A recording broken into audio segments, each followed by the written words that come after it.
I'm State Representative Jennifer Leeper. I am grateful to help facilitate this community conversation today with the Commissioner of Aging and Disability Services, Amy Porter, and then also the Interim Director of BESB, Cheryl Sepelak. And I got brought into this work because I think of my role as Vice Chair on the Human Services Committee, but also because I have a very engaged resident who is blind here in Fairfield, and also a great advocate for the blind community. So I'm grateful that he brought me into this work, and that we will hopefully have the opportunity tonight to let both the commissioner and the interim director talk a little bit more about the services that the state provides to blind residents. And then I'm hoping that the majority of this forum actually will be for you all to ask questions of the commissioner and interim director, and so that we can hopefully learn from what you all are hoping to see the state better provide, and then also address any sort of misperceptions or confusion, and share information. So with that, I will hand it over to the Commissioner, Amy Porter, for a brief introduction and discussion of the work. Thank you so much. Great, thank you, and good evening to everybody. I want to start by thanking Representative Leeper for her interest in these issues, and also to both the representative and her team for organizing tonight's webinar. We're really excited to be here and to have an opportunity to talk with all of you. As you all know, we're all in the midst of many changes in our world, in our state, in our department, and these changes generate a lot of questions. So we're not surprised that there are a bunch of questions coming up, and we're doing our best to try to field those as they come. We want to make sure that the individuals we serve, the communities that we serve, sort of feel like they know what's happening, feel like they have a say in what's going on. So we have been trying to share information as we go, but for everything, as is true for all communications, it's important to find different ways to share and different ways to connect. So this webinar for me is a great opportunity for us to connect, hopefully with some different folks, and be able to answer some questions one-on-one. It's just one in a series of presentations that we've done. I've spoken at the Connecticut chapter of NFB's annual convention. I did an interview on Focal Point through Chris Radio. We've had discussions at our advisory board and our state rehab council meetings. So this is a great opportunity for us, hopefully, to connect with some different folks and be able to answer some questions. So we want to get some messages out there. So what are some of those messages? We want to acknowledge that we know that things are changing rapidly, and that creates some anxiety for people. And our department is not alone in that, but we understand that as things change, there's a lot of anxiety. So with all those things changing, we also wanted to make sure you understood that there are some things that have stayed the same and stayed strong. We have incredibly experienced staff in our Bureau of Education and Services for the Blind, and great staff throughout our department. And we try to leverage the resources from the other components of the department as well. We have a strong team in place. Our supervisors have been in their roles for quite a while, and they have done a great job. Our director, Brian Sigmund, offered so much to our Bureau, but he taught his staff well, and they are doing a great job leading and helping us move forward. We have advisory boards and rehab councils. We have a number of them just in BESB who advise us about our programs, about the impact for individuals who are blind, and we listen to the advice. We try to sort through differing perspectives and really take those to heart as we're thinking about how we move into the future in the most effective way. And we have an interim director now who is looking at our operations, talking with our stakeholders. And I'm going to introduce her in just a minute and let her talk a little bit about BESB services, about what she's been doing and what she intends to do moving forward. So Cheryl Sepelak, she started as our interim director for BESB in the middle of January. She's been working with our BESB leadership team on day-to-day operations. And in addition, she's been assisting me with an internal strategic planning process, really identifying the emerging needs of the blind community. We know that things changed dramatically during the pandemic. The things that we were used to, the things that we counted on changed. And we need to change our business model because a lot of that isn't going to go back to what it was pre-pandemic. We're going to have to evolve and figure out what are the best models for us moving forward. How do we take the best of what we learned during the pandemic? How do we take the strength and the creativity and the innovation that we saw in our stakeholders and in our staff? How do we take all of that and use it to really reshape what we look like moving forward? So Cheryl's helping me try to understand those needs and find the most efficient and effective structure to meet our challenges ahead. She brings almost 34 years of state experience, and she's done a lot of work in both strategic planning and organizational development, and really is helping us think through what we can do moving forward. So with that, let me turn it over to Cheryl. She'll talk a little bit more about kind of what she brings to the table and then give an overview of where we're going. So Cheryl. Thank you, Commissioner Porter and Representative Leeper and team, and for everybody that's joining us this evening or will listen to this recording at some point. To echo Amy, we're just thrilled to be here this evening and to have this opportunity to talk and to answer questions. And as Representative Leeper started, hopefully we'll give this brief intro, and really the purpose is to have those of you listening be part of the conversation, ask us questions, and help us get the information out there. So as Amy said, I'm an almost 34-year state employee, worked at several state agencies, and am just thrilled and honored to be here at the Department of Aging and Disabilities and the Bureau of Education and Services for the Blind.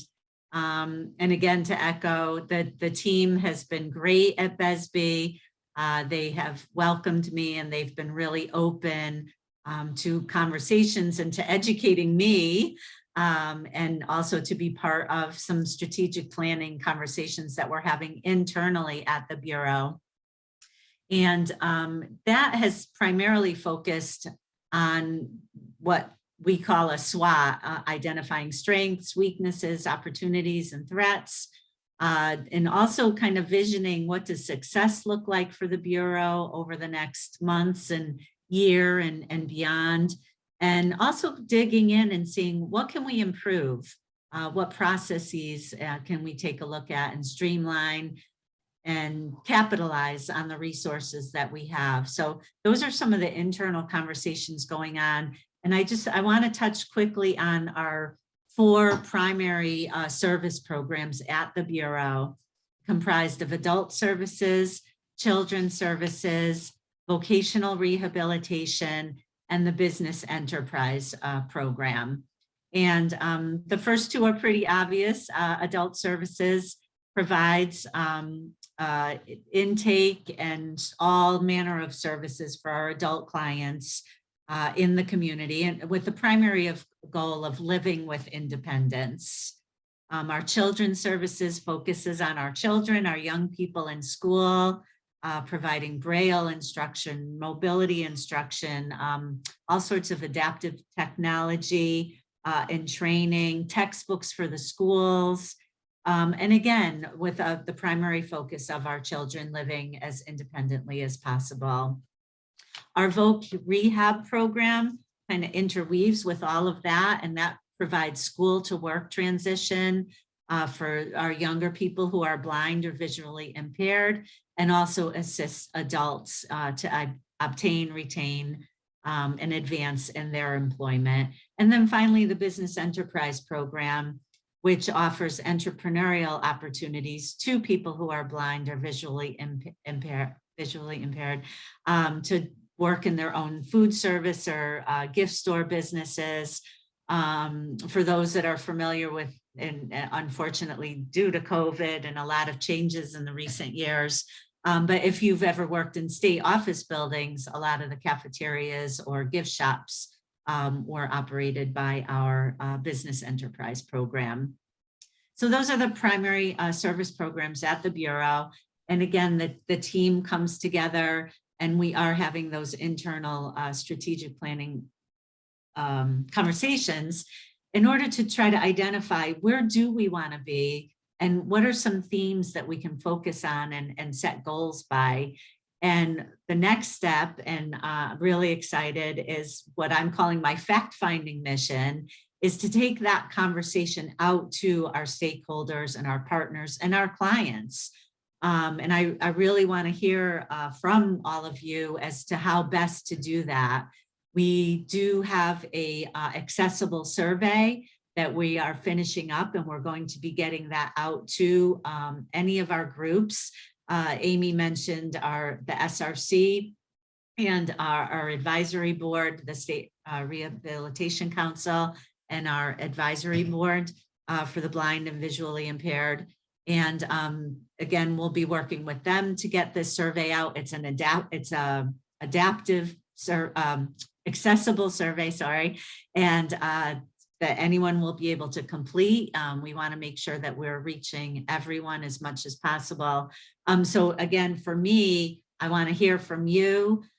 Many people have gotten in touch with me. I'm having meetings with people, and I will continue to reach out to our partners and stakeholders to me. I'm open, my door is open, my email is open, my Teams channel is open. So I look forward to those conversations and to discuss our future opportunities and to stay informed and to really hear from the people that we're impacting as to what would be best for the future. So thank you. I look forward to questions. Thank you so much, Cheryl. People now are welcome to either turn on your camera and unmute yourself, or if you prefer to raise your hand, I'm happy to call on you, but I encourage you to feel free to engage with our panelists and ask any questions you may have.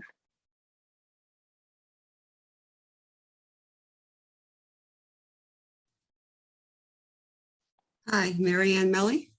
Hey, Marianne. How's it going? It's Nice great. to finally meet you on Zoom, Cheryl. Nice to see you. I have a few questions for you and Amy. It could be more directed at Amy because it's regarding the permanent director for BESB. And my question to start is the permanent director, are you going to make sure that the permanent director of BESB has worked with blind and low vision people in the past? Not just, I know Cheryl is highly qualified in her field, but it would behoove the agency to hire someone who actually has experience, of course, working with blind and visually impaired people. And that's kind of part one of that question. And that person, once hired, would that person be keeping disability groups such as the National Federation of the Blind and of Connecticut and other groups updated? Brian Sigmund was great at sending us emails just when the advisory board and SRC, when they were meeting, and then when their minutes were out. He was fantastic. During COVID, he would always send an email out with the governor's updates.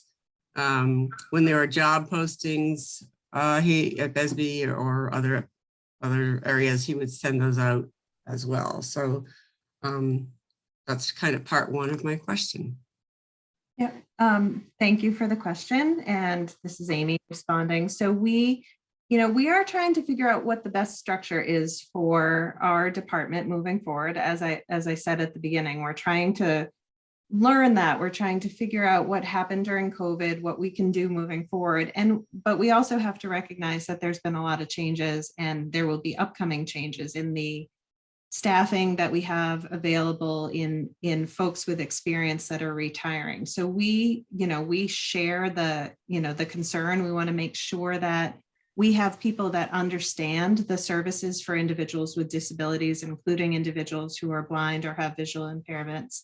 And we're trying to figure out what the best posting for that is. I anticipate as we move forward that we will be developing a set of preferred qualifications for the position. We're not at that point yet, Marianne. We're still working on our internal process of the SWOT analysis that Cheryl mentioned, looking at the strengths, the weaknesses, the opportunities, and the threats, and trying to move forward. But once we know what that position is and makes the most sense, then we'll move to developing preferred qualifications for that individual. And we're going to be taking what we've heard from all of you throughout this period of time. So if there are particular things that you think that a director needs to be knowledgeable about beyond just the sort of basic experience working with people who are blind, if there are some specifics that you're interested in, any of you on the call, not just Marianne, but anybody, feel free to share that with Cheryl, and we will, we'll listen to that feedback and try to incorporate it when we're moving forward on our preferred qualifications. So thank you for that, that piece. And then the question about keeping stakeholders involved, that is what we're trying to do now. We've had a couple folks from NFB reach out to see if you could get some specific information sent on a regular basis, and we have said that we would do that for sure, and answered those questions. So if there's something that you're not getting that you were getting before that you want to see happen, just feel free to reach out to Cheryl and let her know, send her an email, and we'll try to make sure that we get that built into the process. Because I know I've responded to one of the emails and we've had some folks reach out with similar questions. So I do think some of that information is going out, but if we're missing pieces, I definitely want to know, and we can sort of build that into our standard operating procedure. I just put my email in the chat to be sure everyone has that. Thank you. Second part of my question is regarding adult services. I'll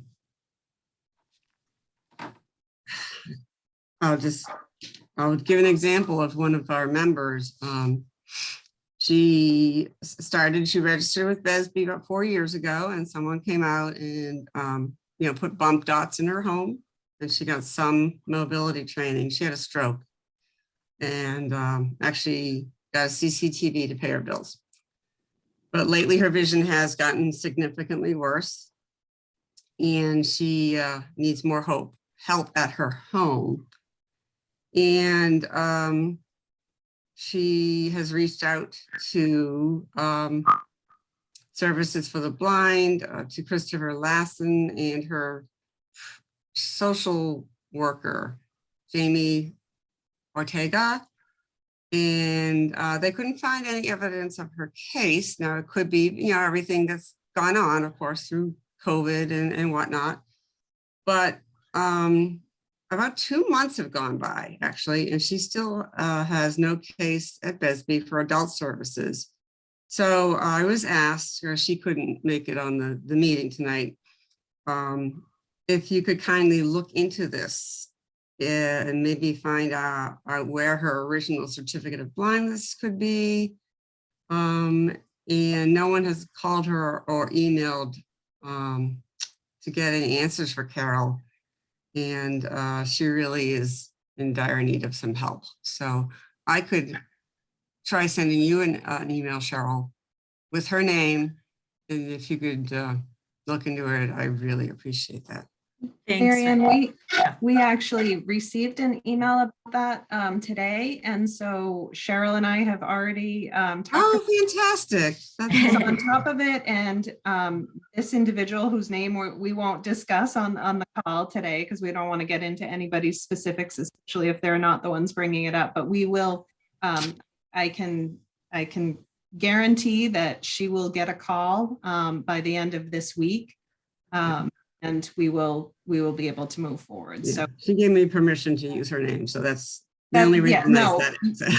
and you can Yeah. do that, but on the flip side, Of course. can't. Thank you. Okay. Yeah, And thanks, finally, Amy, and thanks, I don't want to Mary. be a question hog. There are other people here. My final thing, and this could be a bit sensitive, but I do have to ask it. The hearing last Friday for the Library of the Blind and Print Handicapped. There were many people opposed to that move, myself being one. And it just seems to me that right now the Agency on Disability, Aging Disability Services has so much on its plate. You guys are so busy. The thought of adding a huge load of trying to create new library services, I just was surprised that that was something that you felt you could handle, Amy. So I don't know if this is the right format for this, but it just seems an awful lot for you to have to add to what you are doing already. So thank you for the question. I think this forum is fine for that. Let's start with, and maybe Representative Leeper can jump in a little bit here, but the legislative process is that all sorts of bills get introduced. So that bill did not come from us. It was not generated by Aging and Disability Services. It wasn't I know. something that we were looking for, but question about, do we think we can handle it? We get handed different new programs, new requirements, new legislative mandates throughout the legislative process. And our job is to figure out how to make that work. So that's what we would do if the bill were to pass. I listened to a lot of the testimony, and it seemed like there were some significant concerns expressed during the appropriations hearing. So I think if it were something that were to come our way, we would do what we needed to do with the community to try to make it as effective as possible. But I don't think that's the position we're in right now. So it wasn't us saying we wanted it or this is what should happen. It's just part of the legislative process. And there are some times when things come to us that are new and we respond. We do the best we can. We've got great staff. We have great advisory boards and great stakeholders that help us figure it out. So I guess that's where we were coming from on our testimony. We weren't speaking in support of it. There were some concerns raised about funding, about federal funding, about continuity of services. So I think our job is just to kind of figure out when we get something like that, if it were to come to us, how to make it work. And we would certainly reach out to the existing patrons, but I don't think we're at that point. It didn't sound like there's a big move at this point. So I don't know if Representative Leeper, if there's anything, you may not have been in, you're not on appropriations, I don't think, are you? I'm not on appropriations, and I'm not exactly sure who put forward this bill, but I'll just second what Commissioner Porter said, and she did so ever so diplomatically. And I think this is something that commissioners and all of our agencies experience, that we as legislators often propose many, many things that affect our agencies. And I think sometimes don't always necessarily know all the ways in which it could affect the agencies. And my experience is, particularly in human services, has been like a really nice working relationship between the chair, Kathy Abercrombie, and the agency staff to make sure that hopefully we're not doing anything that doesn't work for our agencies. But I'm sure that our commissioners would probably say sometimes we don't always get it just right. But I will share that I had heard about this proposal in particular, that the blind community seemed quite united, that they didn't think this was the right answer and that they felt like the library services were working as they are. And generally my experience has been that legislators listen to that sort of feedback, but I'm happy to dig into it a little more get back to you, Marianne, if Oh, that would be thank you. helpful. Thank you very much. And thank you, Amy and Cheryl. I appreciate your time. Thank you. Does anyone else have a question? Thanks so much, Marianne, for engaging with us in this process. Oh, of course. You're welcome. I appreciate everything you're doing, all of you. Thank you.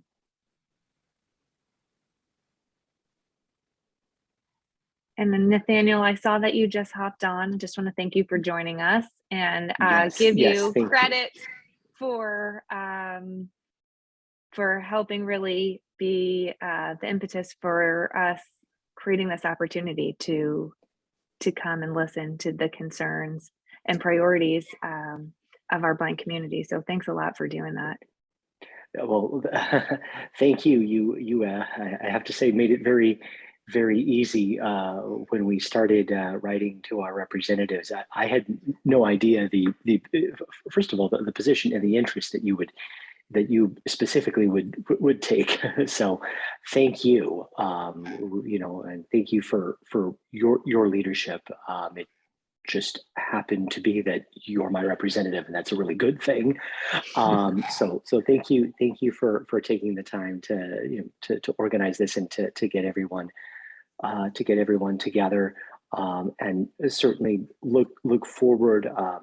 Obviously, I know the beginning of the meeting was recorded, but certainly look forward to Commissioner Porter and our interim director being able to find some very good, talented, long-term leadership for BESB to really help set a direction that can bring Connecticut's services up to the high standards that we see in other states, and to make things much better for blind residents. Thanks, Nathaniel. And I think I recall you saying you're also juggling a bedtime. And so yes, really grateful yes. that you could be here. And Thank you. I know that juggle well. I had a visitor up here at the beginning of this meeting. So if you have any specific questions, please feel free to ask them. But no pressure. And I didn't mean to put you on the spot. So if anybody else. No. Oh, go ahead. No, the only question I would perhaps ask, and perhaps it's already been covered, and that's fine if it has. I can go back and listen to the recording. But has the Department of Aging and Disability Services kind of come up with its plan for hiring a new director? Is there a time frame that you're looking at for putting out a job announcement and things like that, so that we can certainly get the word out through our network in the National Federation of the Blind? Yeah, thank you, Nathaniel. This is Amy Porter. So our time frame is probably, we'd like to wrap up what we're doing, our SWOT analysis, looking at our strengths, weaknesses, opportunities, and threats, and really doing that internal strategic planning. We're still in the midst of that. We're trying to figure out what makes the most sense. And we did say earlier on the call that, we've heard the concern, wanting to make sure that if, as we consider new leadership for BESB, that we think about somebody who has experience with blind services. And we also encourage, if there's any specific criteria that folks are looking for, just share that with Cheryl. She's been trying to reach out. She put her email in the chat. So if folks want to reach out to her with any specifics, that's the process we're in right now, is really evaluating what our current service models look like, evaluating what things need to look like in the future, and then trying to craft something that's responsive to that new reality that we're in. But we're open to feedback, and we're still in the process. I'd say we would be wrapping up our strategic planning process within the next month or two, and then trying to determine our next steps from there.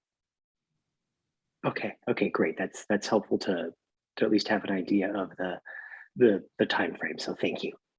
Great, thanks. Thanks again, Nathaniel. And if anyone else has any questions, please feel free to unmute yourself. Just jump right in. Mary Silverberg. Hi, Mary. First of all, I'm glad everybody who's here could do this tonight. I would have to agree with the comments made before that. Yeah, in any hiring of a new director, the director is for BESB. They really do need to have solid experience with the blind and visually impaired community.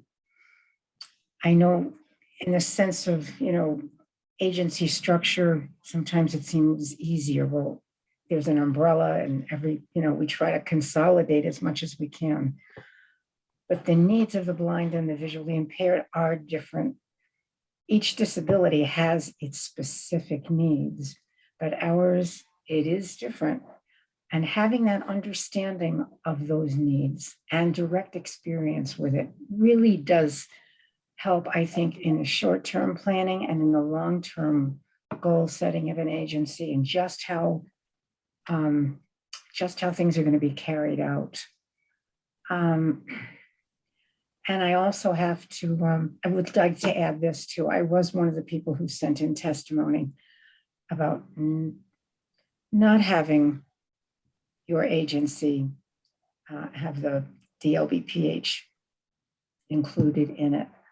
Because that is part of the National Library Service. It's a whole separate, again, specialized, differently funded state and federally, just a whole different entity that I would not like to see under your agency. And I would not like you to be saddled with it. You have many things that you need to deal with. And I think I do not believe that this agency could really do the justice that's needed for that.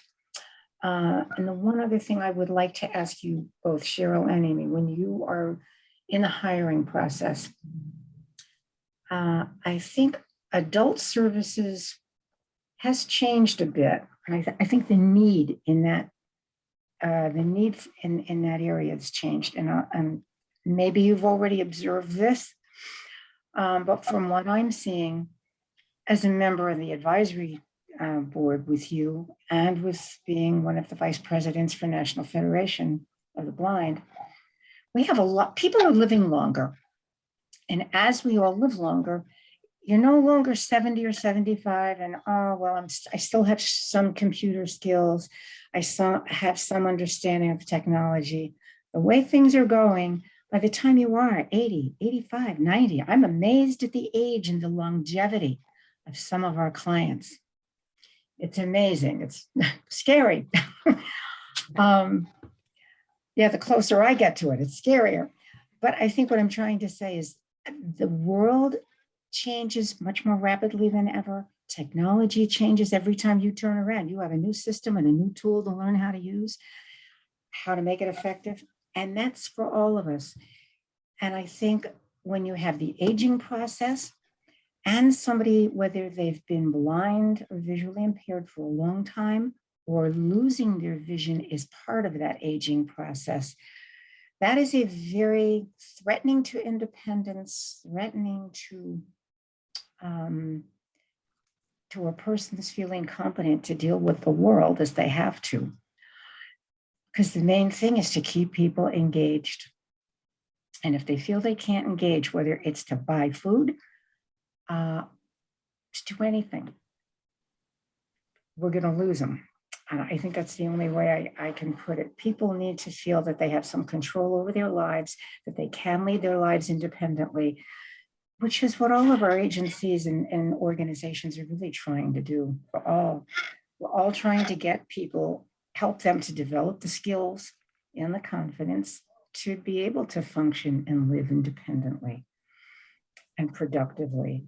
And I think more and more of our older people are going to require more services and more specific services that they are going to need, whether it's in-home privately or at the agency as a group, small group, whatever. There's a huge continuum of ways to work with people.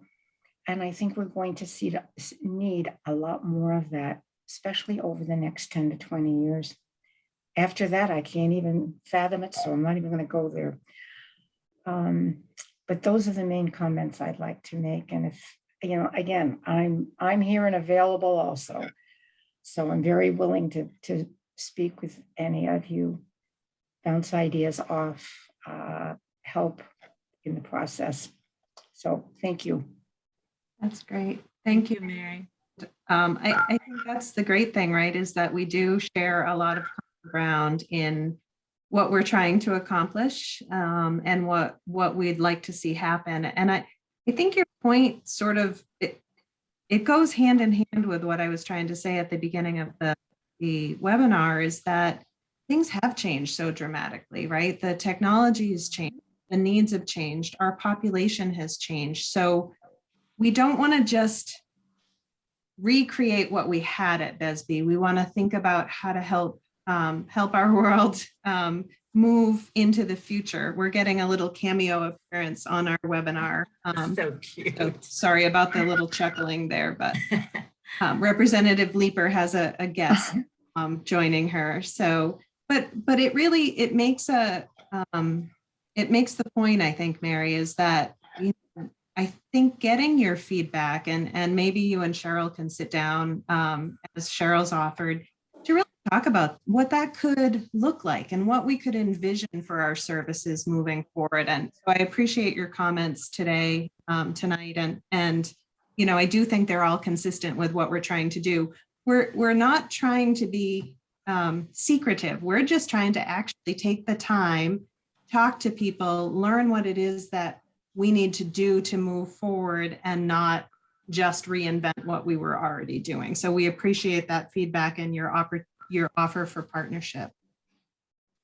If I could just add to that, Amy, Mary, thank you so much for those comments. And I would love to connect and hear more specifically what your ideas are.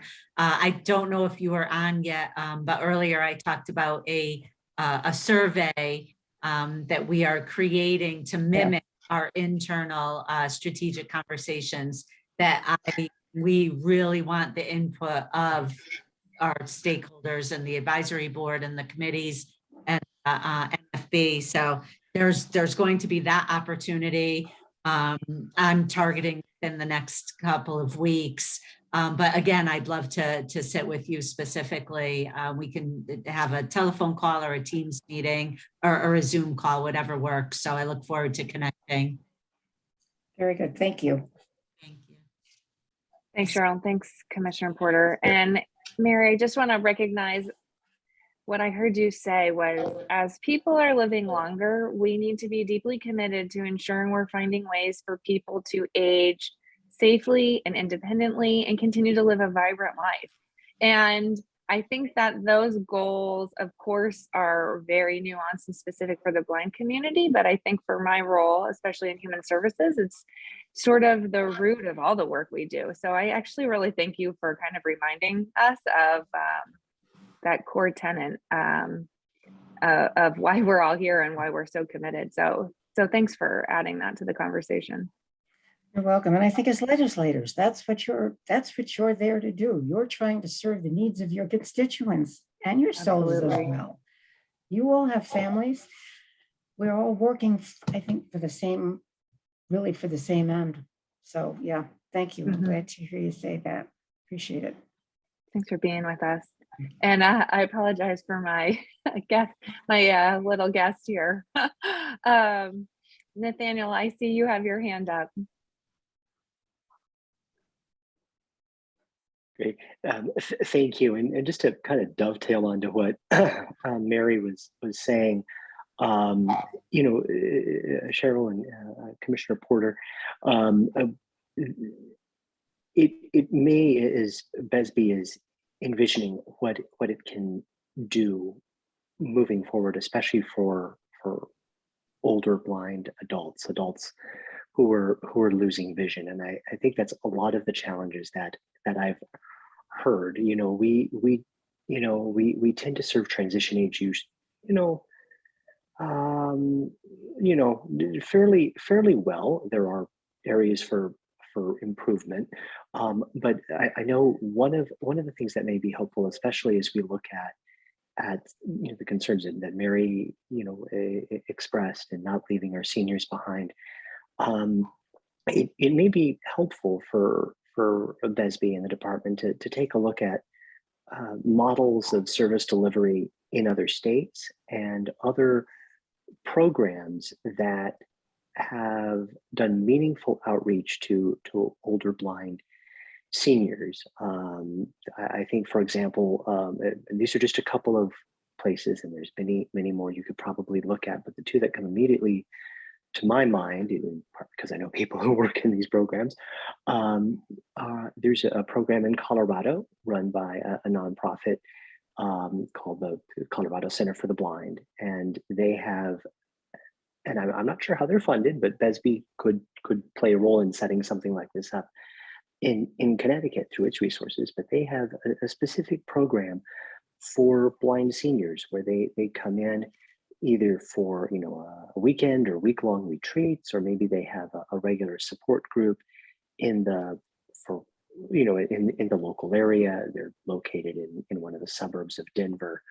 So they've got a fairly substantial metropolitan area to draw in seniors from, and it's as spread out as Connecticut. So that is one place to look for best practices. Another program with which I'm familiar is located in Sacramento, and they are funded by grants awarded by the California equivalent of the Department of Aging and Disability Services. And this nonprofit does similar work with blind seniors, teaching them skills, having classes, having retreats. And there are, I can personally put you in contact with, the people who run those. And there are probably lots of other places where you can find the best practices, the things that make these centers stand out to me and others like them, is that they really focus on a particular teaching model that focuses on, the term is structured discovery. I'm not sure if that's a term that either of you are familiar with, Commissioner Porter, if you're familiar with it. But a model that emphasizes problem solving.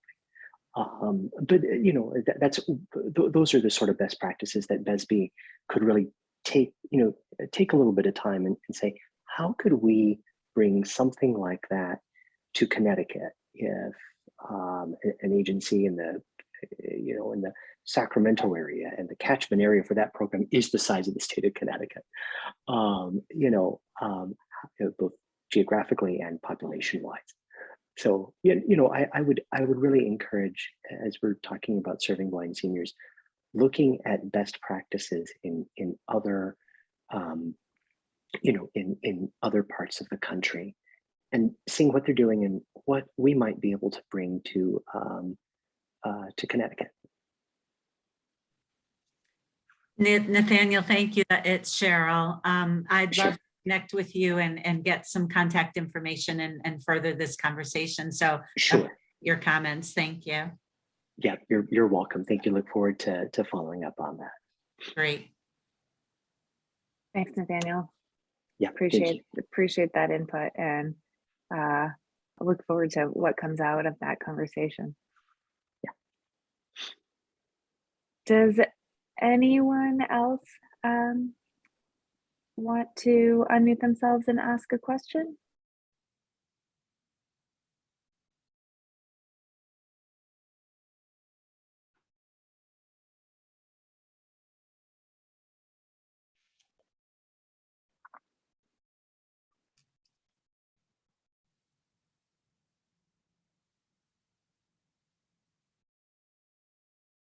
All right, I don't see anyone else raising their hand.